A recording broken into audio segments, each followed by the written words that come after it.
What an absolute embarrassment by the New York Rangers.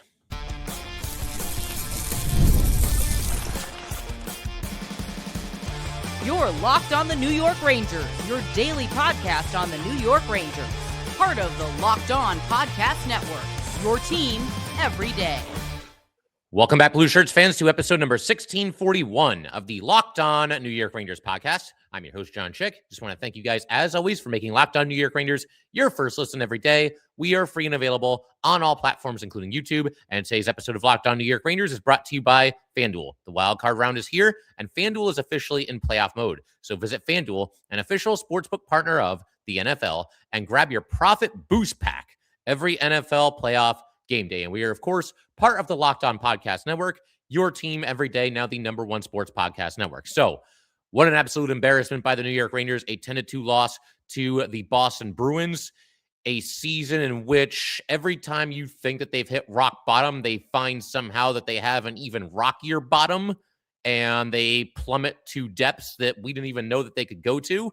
And that's basically what we saw in this loss to the Boston Bruins. Just an absolute train wreck, a game that was so bad, where the effort was so poor and so concerning, that we're actually going to kick off today's episode with the 5 worst moments from this game. Now, I know what you're thinking. In a 10-2 loss, in a game that was so devoid of anything positive, of anything interesting or fun or entertaining or good about this Ranger team, a game that was just marred by terrible execution and horrendous effort, how did you ever narrow it down to only 5 moments? Let me just tell you, it was not easy, but we're going to do our best here. I'm sure, you know what? In fact, let's open it up right now. We'll open up like sort of a forum for everybody. Leave your worst moments in the YouTube comment section, because believe me, there could be a lot more than 5, but these were my worst 5 moments in this game for the New York Rangers. I'll start with an honorable mention, because I really wanted to put this one in the top 5, but honestly, it was so simplistic that I knew there was only so much I can say about it. The situation in this game where Borgen just fell down. You know, he's in the defensive zone. This made it 2-1 in favor of Boston, and you've got Robertson making a pass in the neutral zone. It was intercepted by Zacha, and Borgen just completely wipes out trying to defend, and Zacha scores one of 2 hat tricks scored on the day by the Boston Bruins. But there's not really a whole lot of depth or analysis that I can add to that one. He just wiped out, and obviously not a very good moment for Will Borgen there. I was going to say that pairing struggled on this day. I mean, the entire Ranger roster, top to bottom, struggled and just looked terrible. There was another play, though, that I've got this one at number 5. This made it 5-1 in favor of the Bruins. You've got Borgen getting out-muscled behind the net. He falls down again. I mean, Borgen just could not stay upright in this game. You got another pass in front for Zacha. The save was made. Rangers eventually got it out, but the Bruins got it back in. You got a bunch of Rangers just reaching for the puck, you know, nobody taking the body, nobody really looking like they're doing their job with any kind of enthusiasm or any kind of FU or any kind of no BS. I mean, we heard about all that stuff in the offseason. You never see any of it with this team, especially during this most recent stretch right here. But, you know, the puck goes back behind the net again. Schneider and Gavrikov can't get to it. It's fed in front, and Kusadinov scores, and that made it 5-1. Moment number 4 in this game, the Trocheck penalty shot. What was this? You know, at this point, it was 4-1 Bruins. And honestly, the way the Rangers were going in this game, and the lackluster effort, and the way they were back on their heels, and the way they just didn't feel like defending at all in this game, even if Trocheck scores here, it probably goes pretty much the same way. They probably lose 10-3 instead of 10-2. But what was this?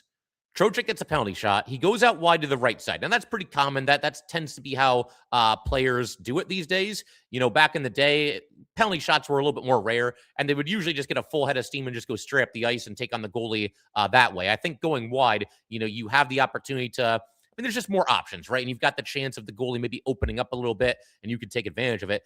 But Trocheck goes wide to the right. He goes to the left, and he just kind of drifts back to the left and just takes a shot right into the pads, right into Swayman's pads there. And there was never any attempt at deception there. He never altered his skating. He wasn't even really moving his feet. He just kind of drifted in there and just took a shot. And I mean, it looked, I know this isn't the case. I know when you have a penalty shot in the NHL, you're trying to score. It looked like he just didn't really have any kind of plan. It looked like he just wanted to get it over with. And obviously he didn't score. So that was moment number 4. And again, it's not so much that he didn't score on the penalty shot.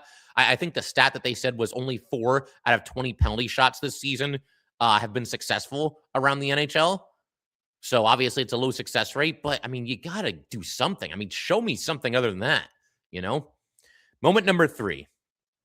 This was right after the Rangers made it 1-0. Yes, if you can believe it, the Rangers actually did lead in this game. Obviously, that lead did not hold up. But immediately after they make it 1-0, the Rangers give up a breakaway, like 4 seconds in the next shift. And then they gave up another breakaway after that, and the Bruins scored on the second of those 2 breakaways. But literally on the next faceoff, right after the Rangers made it 1-0, you've got a breakaway in 4 seconds. I don't even know how that's possible off of a faceoff at center ice to give up a breakaway as quickly as the Rangers did it here. But I'll try to make some sense of it. I don't know what Robertson and Borgen were doing on this play. I mean, you can copy and paste that for pretty much every shift that those two were out there in this game. But they start moving up the ice. Robertson goes to body his guy, and a short pass is made, and all of a sudden this guy is in on a breakaway, and Borgen is like heading up the ice. I don't know what he thought he was doing. I mean, the Rangers didn't have the puck, and it's a free breakaway. Quick is able to make the save. And then moments after this, Braden Schneider is out there. He gets taken to school by Kusadinov. I don't know much about this Kusadinov kid, but I'm just going to assume that he has a more promising future in the NHL than just about any Ranger prospect does right now. I mean, where did he come from, right? And you look at his stats, I think this is like year 4 for him in the NHL. And, very underwhelming stats. But I mean, this guy looked like a world beater. I don't know if he just had the game of his life or it had something to do with the quality of the opponent that he was going up against, or, obviously playing with Pasternak helps a little bit. But I mean, man, was this guy, he took the Rangers to school the entire day. Just a complete no-name player. And nothing against him, no disrespect. But I mean, Kusadinov is not exactly, a guy that's on an NHL Hall of Fame trajectory right now. So he took Schneider to school, basically just bounced right off of him in the neutral zone, kept going, score on the breakaway. So 2 straight breakaways conceded by the Rangers immediately after they take a 1-0 lead. Moment number 2. Horrendous turnover by the Rangers in the offensive zone. You've got Trocheck trying to make a pass back to the blue line, but Robertson was moving forward. Trocheck zigged, Robertson zagged, I guess you could say, but clearly not on the same page there. So the puck obviously goes out of the zone. It results in a 2-on-1 for the Bruins. Now, Trocheck, in one of the few moments of the Rangers, showing any kind of fight, any kind of hustle in this game, he actually did move to get back defensively. He went down to the ice. He was able to, initially break it up. But then moments after this, you've got Borgen. Man, did he have a rough day. I've said his name a lot here. I mean, I knew he had a bad day, but really going through these moments, it really stands out even more. He's, behind the goal line. He tries to make a pass up the boards on the right side to Alexis Lafreniere. It was not a very good pass, but you guys will all be, I know this is going to shock everybody. I mean, you are not even going to believe what I'm about to say here, but Lafreniere was not able to win a 50-50 puck. I know how surprising that is. I know we all find this news shocking, but that is reality. Lafreniere somehow was not able to win a 50-50 puck. The puck ends up back behind the Ranger net. Now this time Robertson is unable to win a 50-50 puck. You get a pass in front of the net, the Bruins score, and I thought a really poor effort from JT Miller here as well. He just did not get over to cover his guy nearly as quickly as he needed to, and he was within striking distance, but just kind of reached for the puck. I mean, maybe at that point that's all he could do, but either way, just not good enough by the Rangers here. Losing 50-50 pucks. There's zone exits in this game, or you can't even call them that, because how often did they actually exit the zone in any kind of a good way? But I mean, you talk about getting hemmed in your own zone. I mean, this is like the definition of it. They just could not get the puck out of their own zone. The amount of bad turnovers that they had in the defensive zone is frightening. And obviously, quite a few of them led to goals, this one included. But that's moment number 2. Moment number 1, I don't know. I guess this is cheating a little bit, but I really don't care because the Rangers don't care either. So how about the back-to-back penalties taken by Mika Zibanejad and JT Miller to put the Rangers in a 5-on-3 disadvantage late in the first period? You're getting late in the first period. It's 2-1 Bruins. Very clearly, this has been another bad start by the Rangers, a sloppy start. But if you want to look for that silver lining, and we try really, really hard to do that on this podcast, I know there's Ranger fans out there that try to do the same thing. This team makes it hard. They certainly made it hard yesterday. But the one silver line that you could have pointed to is, well, okay, it's 2-1. We're still in this game. We get to the locker room. Let's turn it up in the second period. Let's find our game and let's get going here, right? But that didn't happen because the Rangers took 2 back-to-back terrible penalties. And that's something that we haven't even really talked about a whole lot on here. the Rangers lately, my God, are they taking bad penalties? Just penalties that you don't need to take. Penalties in the offensive zone, penalties where, delay a game, putting the puck over the glass, whatever it might be, holding guys that you don't need to hold. And in this situation, you've got Mika just reaching out. The puck is behind the Ranger net. It's at least in the defensive zone. That's the one thing you can say in very slight defense of Mika here. But, the Bruins weren't in a position to score here. And Mika, to me, it's just a completely unnecessary penalty. He reaches out his stick, he trips his guy, and the Bruins go to the power play. Then the Rangers are shorthanded. The puck, they cleared the puck. The Bruins are breaking out with the puck in the defensive zone, and JT Miller is up there, and he tries to, obviously defend against McAvoy, only he didn't really defend. He just slashed him. Just blatantly slashed him. In the Bruins zone, miles away from the Ranger net, miles away from any kind of a scoring opportunity, Miller just blatantly slashes McAvoy, and he goes to the penalty box too. And didn't argue it because there's nothing to argue. Middle of the ice, no referee in the NHL is missing this. He slashes his opponent. He goes to the penalty box. 5-on-3. And then the Bruins end up scoring. We had that weird situation. The Bruins scored with like 30 seconds to go on this 5-on-3, 30 seconds to go in the period, but they scored during this 5-on-3. And, nobody realized that they had scored, and the clock ran out, and the team's going to the locker room, and then they say, hey, wait a minute, the Bruins actually scored. They had to go back out there, play the last 30 seconds. So kind of a strange moment there, but it was a goal. The puck crossed, and 3-1 in favor of the Bruins. And, the captain of this team and the longest tenured player on the Rangers taking atrocious penalties that they simply do not need to take.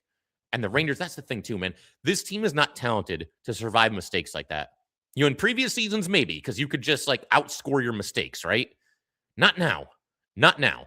This team is incapable of overcoming mistakes like this. If this team is going to be successful, which they're not, but if they were going to be successful, they have to go out there, they have to limit mistakes, and they have to outwork their opponents. And very clearly, they did neither of those things in this game. So those are your top 5 most embarrassing moments of this game by the Rangers. But you know what? We're just getting warmed up here. We have to talk about the Rangers and how they are never, ever ready to play. We've called them out in little bits and pieces, but we're going to unload on them for that in just a second. And we're going to end today's episode by trying to figure out, is there anything that can be done about this? What should the next move be here if you're the New York Rangers? We'll get to all that stuff in just a second. All right, we just want to take a minute to let everybody know that today's episode of Locked On New York Rangers is brought to you by Factor. New Year's, big goals, and somehow even less time to cook. If you're trying to eat better, but you don't want to spend hours grocery shopping or meal prepping, Factor makes it easy. These are fully prepared meals designed by dietitians and crafted by chefs so you can eat well without all the work. Factor meals are made with quality, functional ingredients, lean proteins, colorful veggies, whole foods, and healthy fats. No refined sugars, no artificial sweeteners, and no refined seed oils.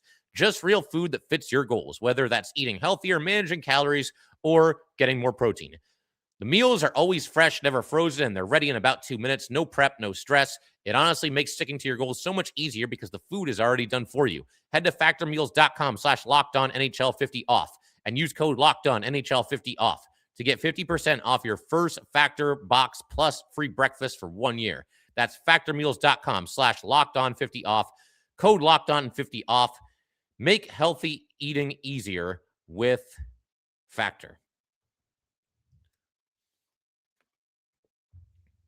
All right, let's go keep everything rolling here with Locked On New York Rangers. Huge shout out to the everydayers for, honestly, not just for listening to this podcast, but just enduring this team in general.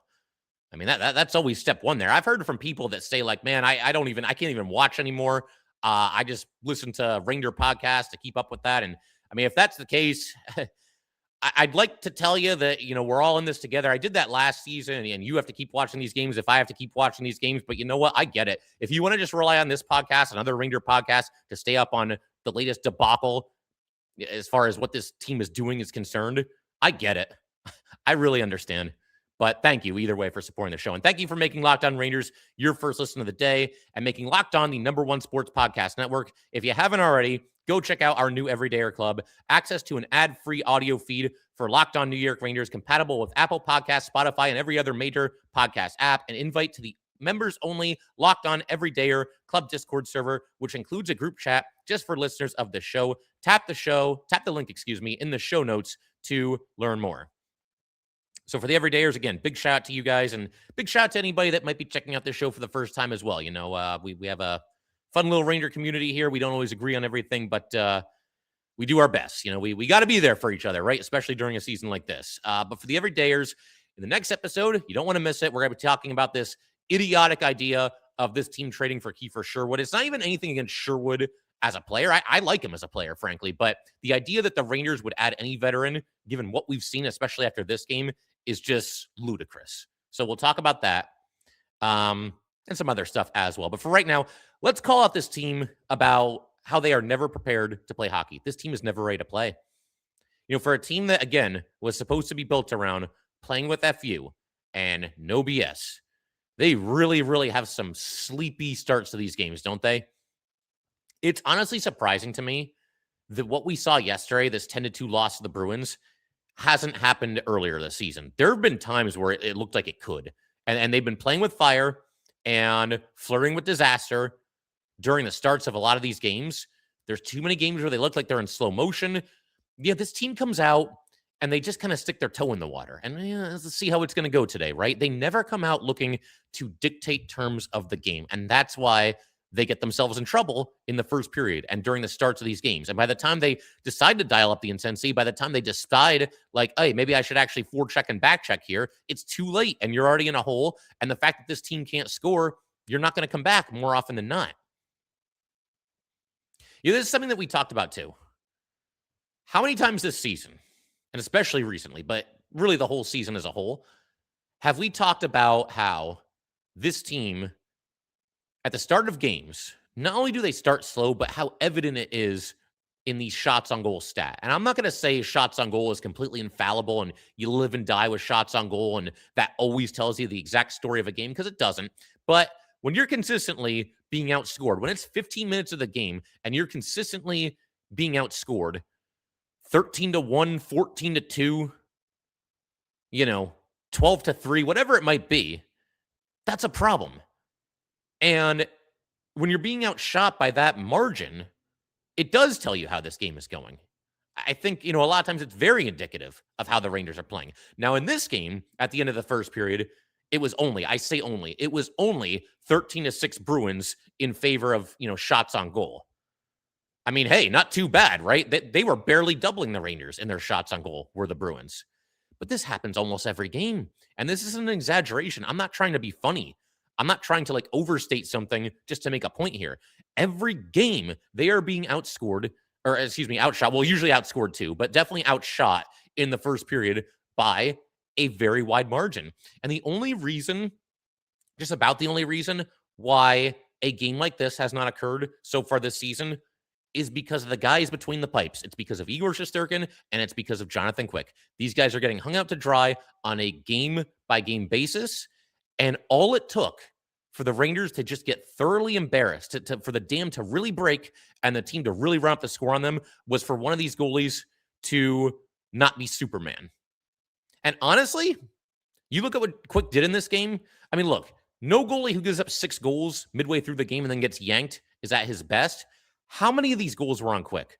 They were all breakaways or defensive zone turnovers or guys just completely losing track, leaving people wide open. The only of these 6 goals that Quick allowed that I think were really on him was probably the last one. And even then, the Rangers turned the puck over. I still think it's a puck that he's got to keep out. And look, Quick, I'm sure he'll tell you he's got to be better than that and all this stuff because he's not going to throw his teammates under the bus and he's accountable, unlike most of the players on this Ranger team. But how much blame can you really put on him? They hung him out to dry. I put a picture of this on social media last night. There was a play in this game. It was actually after the goal that made it 3-1 Bruins. And of course, nobody knew that the puck crossed the goal line, right? And that would have made it 3-1, but the play continued because, nobody realized that it was a goal. There's a save that Jonathan Quick made, and you can freeze frame it like I did.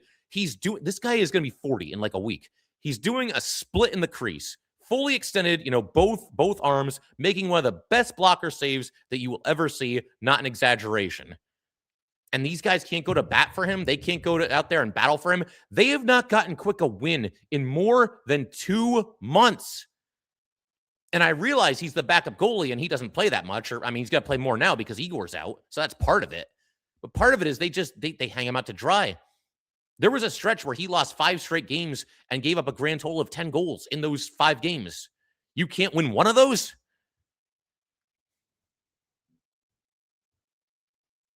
And as far as the slow starts are concerned, I know a lot of people are going to say, well, the Rangers, they go out there and they get pushed around.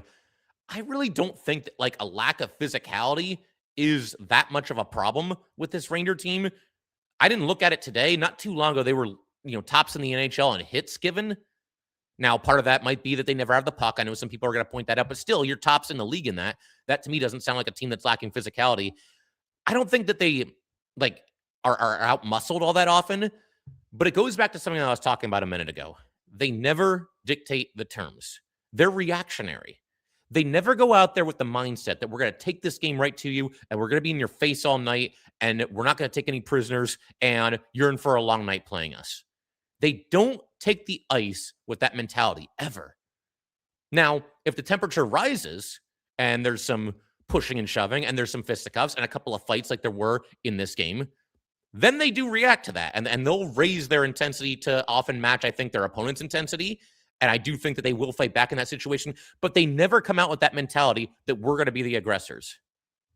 They never do it. And there's times where, honestly, there's not enough of a reactionary kind of a situation for the Rangers either. You look at the game against Utah. Igor Shesterkin gets taken out. Now, not a dirty play, I don't think. There was barely any contact, but there was somebody, bearing down on him really hard in the goal crease there. And there was at least a little bit, I think it was Gunther, at least a little bit of a slight contact there, right? And your franchise goalie gets taken out. He's down on the ice. He's pounding his hand on the ice. He can't put any weight on his leg. You watch this guy go right past your bench, right down the tunnel. Is your franchise goalie here? And there's no reaction. Get mad. Find something about your opponent that you do not like. Even if you have to make something up. I don't like the way that guy looked at me, right? Like anything. I don't like the way that guy celebrated his goal the last time we played us. Where is this from the Rangers? For a team that was, again, going to be built around FU and no BS. There's none of that. And then as that game continues, the game against Utah, there's a bunch of contact with Jonathan Quick. He gets up and he has to shove his opponent to wake his guys up and show some aggression. The 40-year-old goalie is the one that has to do it. And what's crazy about this game, and we mentioned this very briefly a second ago, the Rangers actually did score first in this game. I guess they thought that was their cue to relax. They can take their foot off the gas, and we're just going to coast our way to a win here. And that's when, of course, they gave up the breakaway 4 seconds after the next faceoff, and Jonathan Quick had to make a save there. But my God, I mean, here's another thing, too. They can never carry over anything good from one game to the next game. We've talked about that. There have been some dramatic wins this season. As bad as things have been overall, they've had some really dramatic, what you would think would be character, gritty wins, right? This is something that we've talked about, but they always followed up with a clunker or an embarrassment in the next game, pretty much without fail. And granted, they lost the game before this one against Buffalo, but they played, and Sullivan said this too, in the third period, one of the best periods that they've played in a long time. And then obviously everything fell apart. They were on the power play. They had that horrible giveaway by Lafreniere, and Buffalo was able to score, and they had the empty netter, and the final was 5-2. But that was one of the best periods that they've played. So where's the hunger? Where's the fire? Where's the desire to turn that into something? To bring that into this game? They're asleep at the wheel.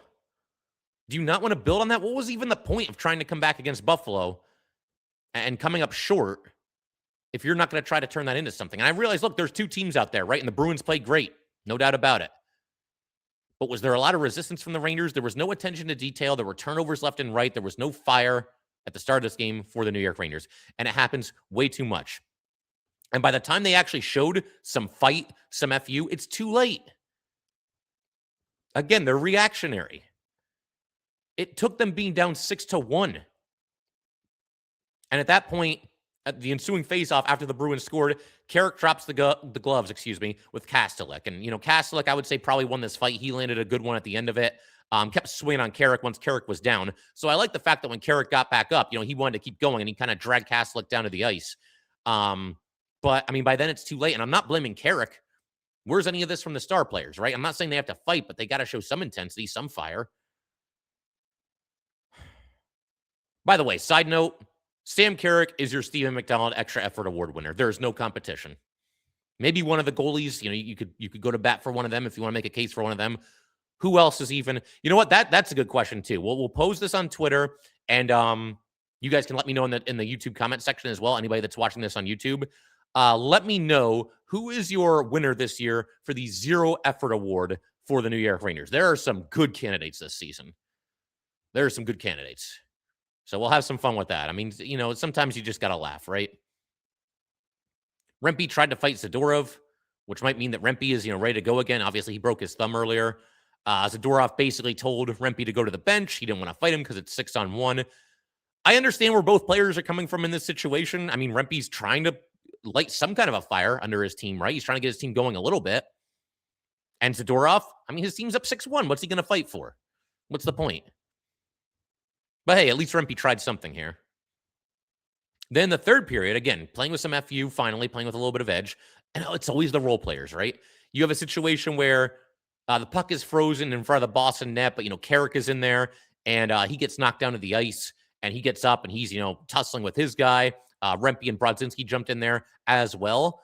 Again, by now the game's out of hand. I think it was like 8-2 at this point, but at least they're showing some kind of fight, some kind of energy, some kind of passion to play this game. Those three should start the next game. Why not? Why not? Is there some, like if you put Lafreniere and Miller and whoever he was, the third guy was there, I think it was Perreault, or I don't even know. That's the other thing too. Like the line combinations, I'm completely numb to it. Who even cares at this point? Sullivan was explaining why, he shuffled the defense pairs a little bit. Well, we want to put one of the young guys with one of the veterans on this pairing, Robertson and Borgen, and we want to have one of the young guys with one of the veterans on this pairing. And it's like, who even cares? What's the old expression? It's like rearranging the furniture on the Titanic. That's pretty much what the Rangers were doing. But I mean, you look at this game, you've got a matchup here between two teams on the outside of the playoff picture looking in. It's a big game, right? We're past the halfway point of the season. These teams need to come out here, whether it's the Rangers or the Bruins, they need to come out here and show some urgency and some fight and be ready to battle and scratch and claw and do everything you got to possibly do to walk away with 2 points, because we're getting late in the season. We're approaching the trade deadline, which is when teams need to make a decision whether to buy or sell or stand pat. You got to go out there and put your best foot forward. One of these teams did that. One of these teams did not. I'll let you guys figure out which was which. We're going to keep everything going in a second. We're going to ask the question if there's anything that can possibly be done about what's going on with the Rangers right now. We'll try to figure it out together in just a second. All right, we just want to take a minute to let everybody know that today's episode of Locked On New York Rangers is brought to you by Quo. New year, new systems. This is the time when a lot of us look at the messier parts of how we run our business and think there has got to be a better way, and there is.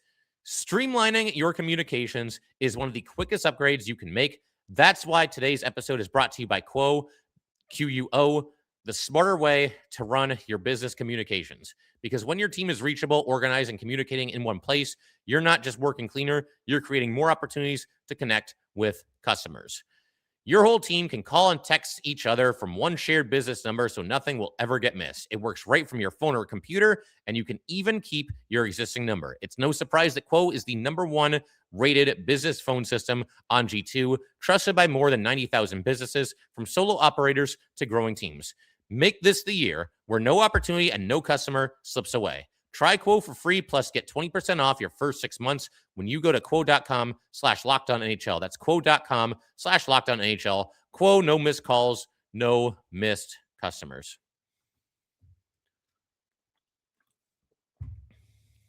Okay.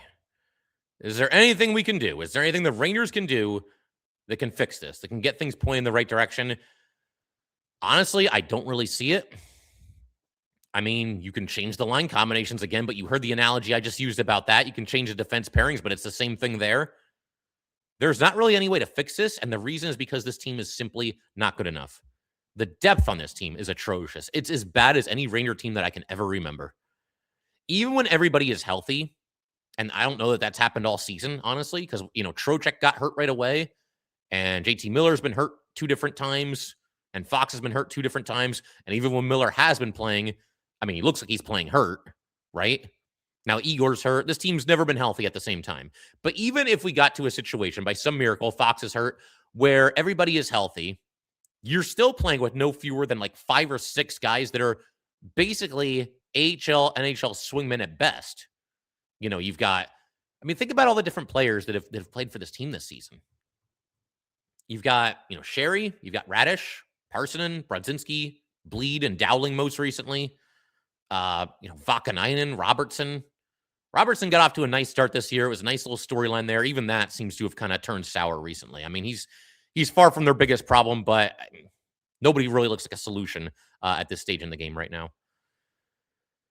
Even guys like Rempe and Edstrom, I think they're fine as fourth-line players, but obviously they're only going to do so much out there. And one thing as a quick side note here, I saw like a lot of anti-Rempe tweets in this game, and granted, one of the Bruins' 10 goals was kind of on him. It didn't look like he ever picked up his guy, and he was left wide open in front of the net.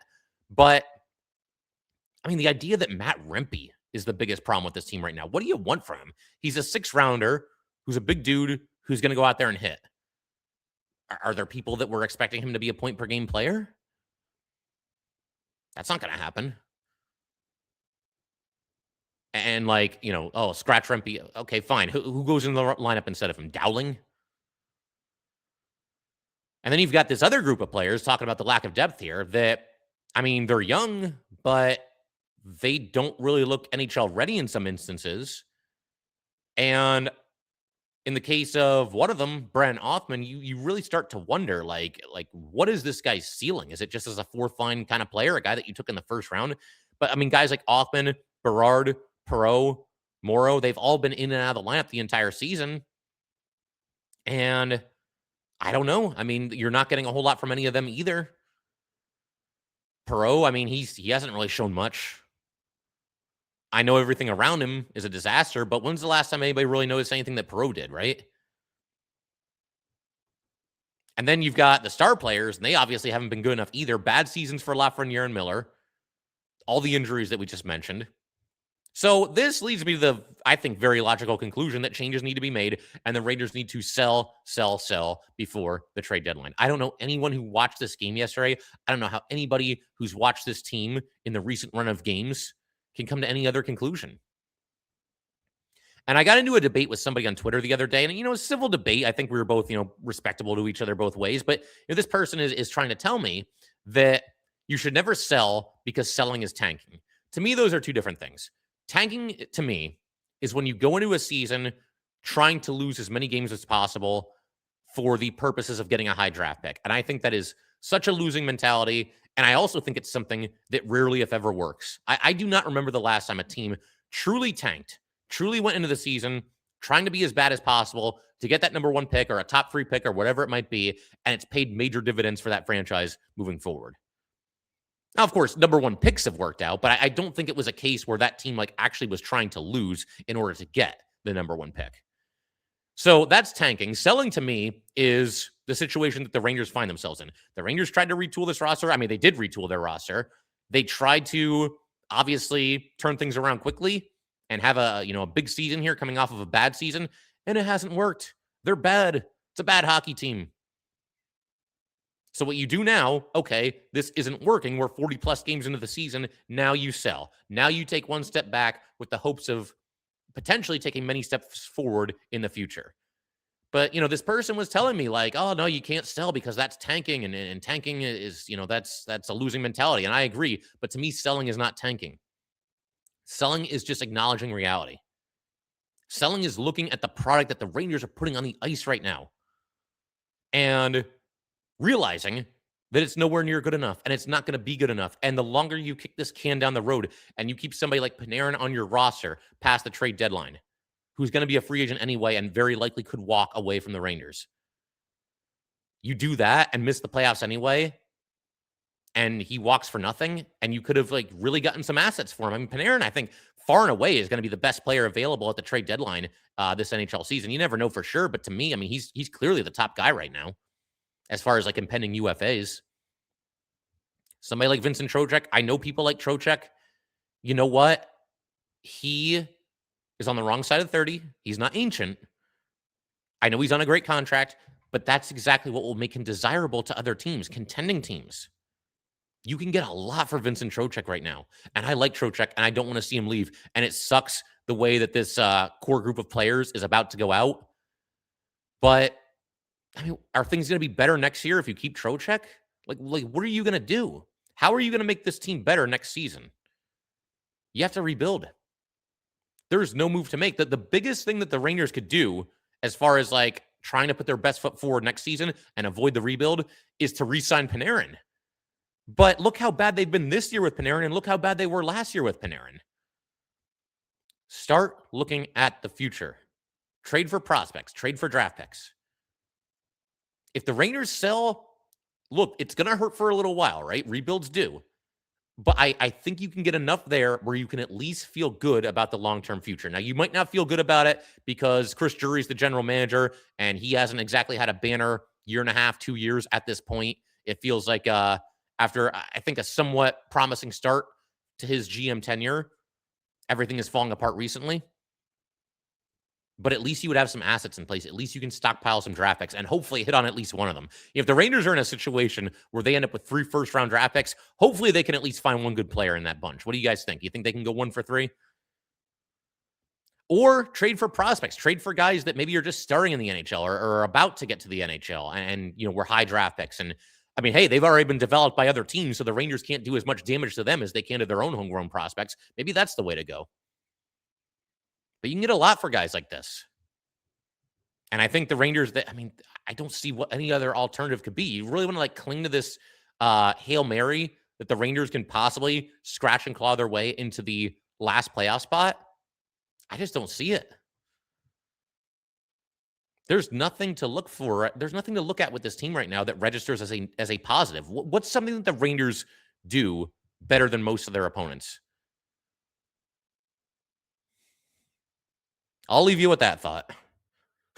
We'll call it there. If you guys want to get in touch with this podcast, please send an email to lockedonnyrangers@gmail.com. Once again, that is lockedonnyrangers@gmail.com.